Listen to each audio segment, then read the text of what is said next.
پاکستان اور افغانستان کے درمیان تنازعہ کوئی نئی چیز نہیں ہے، اس کی ایک مکمل اور پرانی ہسٹری ہے جو کم و بیش قیام پاکستان کے بعد سے ہی چلی آ رہی ہے۔ اس مسئلے کا حل کیا ہے؟ کیا جنگ اس مسئلے کا حل ہے؟ کیا بھائی چارے کی بنیاد پر بارڈر کو سافٹ کر دینا اس مسئلے کا حل ہے، یا اس کا کوئی تیسرا حل ہے؟ یہ جاننا بہت ضروری ہے، کیونکہ یہ مسئلہ اتنی آسانی سے ختم ہونے والا نہیں۔ اگر آج جنگ ہوتی ہے اور اس کے نتیجے میں افغان طالبان پیچھے ہٹ جاتے ہیں تو آنے والے دنوں میں کیا ہوگا؟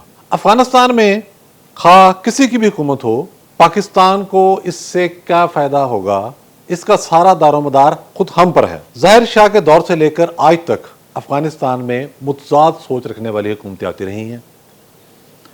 کچھ پرو امریکہ تھیں، کچھ امریکہ اور روس کے ساتھ مل کر چلتی تھیں، کچھ حکومتیں مکمل طور پر سوویت یونین کے ساتھ تھیں، کچھ حکومتیں پھر مکمل طور پر امریکہ کے ساتھ تھیں، کچھ ایسی حکومتیں آئیں جنہیں ہم کہتے تھے جہادی حکومتیں۔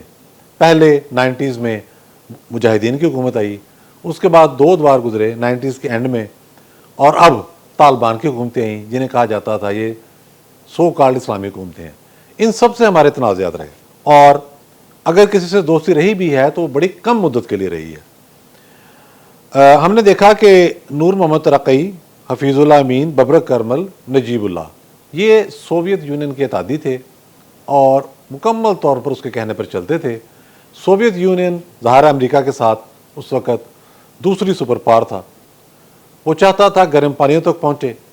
افغانستان کے اندر جب انہوں نے انٹری ڈالی تو وہ صرف جنگ وہاں تک محدود نہیں رہنی تھی، وہ جنگ پھر آگے بڑھ کے پاکستان تک آنی تھی، پھر بلوچستان کے راز سے آگے تک جانی تھی، اور گرم پانیوں تک انہوں نے جانا تھا۔ یہ سارا معاملہ بڑا واضح تھا، یہ میپ تھا، یہ کوئی ہوائی باتیں نہیں ہیں۔ امریکہ اس جنگ کو روکنے کے لیے میدان میں آیا، مغرب اس کے ساتھ آئے، عرب والوں کے ساتھ آئے، پھر ایک لمبی لڑائی ہوئی۔ اس لمبی لڑائی کے نتیجے میں افغان مجاہدین غالب آ گئے۔ انہیں پوری دنیا کی سپورٹ حاصل تھی، مغرب کی، پیسہ، اسلحہ، پلاننگ، ایون افرادی قوت۔ افغان مجاہدین کی جب حکومت آئی تو اس میں بڑے کمال کے گوریلا کمانڈر اس وقت پیدا ہوئے، یہ کوئی مذاق نہیں ہے۔ جیسے کمانڈر احمد شاہ مسعود، ان کا مقابلہ دنیا کے all time top guerrilla commanders میں کیا جاتا ہے۔ ویتنام کی جنگ کے جو ہیرو ہیں ہو چی من، ان کے ساتھ ان کا کمپیریزن کیا جاتا ہے، اور مغرب میں اس حوالے سے کتابیں لکھی گئی ہیں۔ اس طرح سے اور بہت سارے کمانڈر تھے۔ اب جب یہ حکومت بن گئی تو ان کے آپس میں جھگڑے شروع ہو گئے۔ اس کے بعد ہمیں لگا کہ یہ تو بڑا مسئلہ بن جائے گا، ہمیں ویسٹ کو سب کو جھگڑے زیادہ بڑھ گئے۔ تو پھر طالبان مرج ہوئے ملا عمر کی قیادت میں۔ انہوں نے چند ہفتوں کے اندر ایسی مقبولیت حاصل کی اور اتنی تیزی کے ساتھ وہ آگے بڑھے کہ انہوں نے الٹیمیٹ کابل پر قبضہ کر لیا اور ایک حکومت قائم ہو گئی۔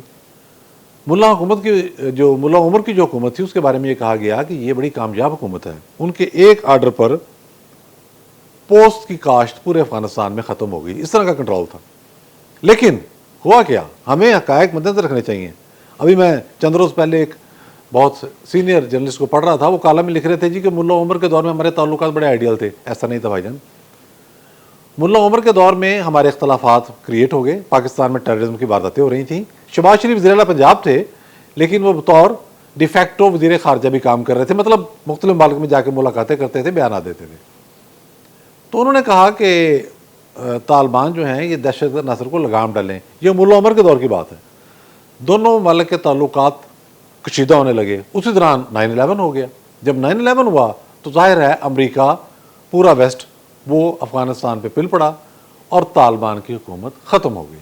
اس کے بعد پرو امریکن رجیم پھر دوبارہ آ گئی، حامد کردئی آ گئے، اس کے بعد اشرف غنی آ گئے۔ ظاہر ہے یہ دونوں امریکنز تھے، لیکن آپ ریکال کر کے دیکھیں یہ زیادہ پرانی بات نہیں ہے۔ ہمارے ان دونوں حکمرانوں کے ساتھ بھی تعلقات اچھے نہیں تھے، یہ بالکل کلیئر بات ہے، اور اختلافات بھی تھے، اور بیانات جاری ہونا شروع ہو گئے دونوں ممالک کے حکمرانوں کی جانب سے۔ اس حد تک اس کی نوعیت جو ہے بدلی۔ پھر موجودہ طالبان حکومت جو 2021 میں امرج ہوئی، یہ آئے ملا ہبت اللہ کی سربراہی میں۔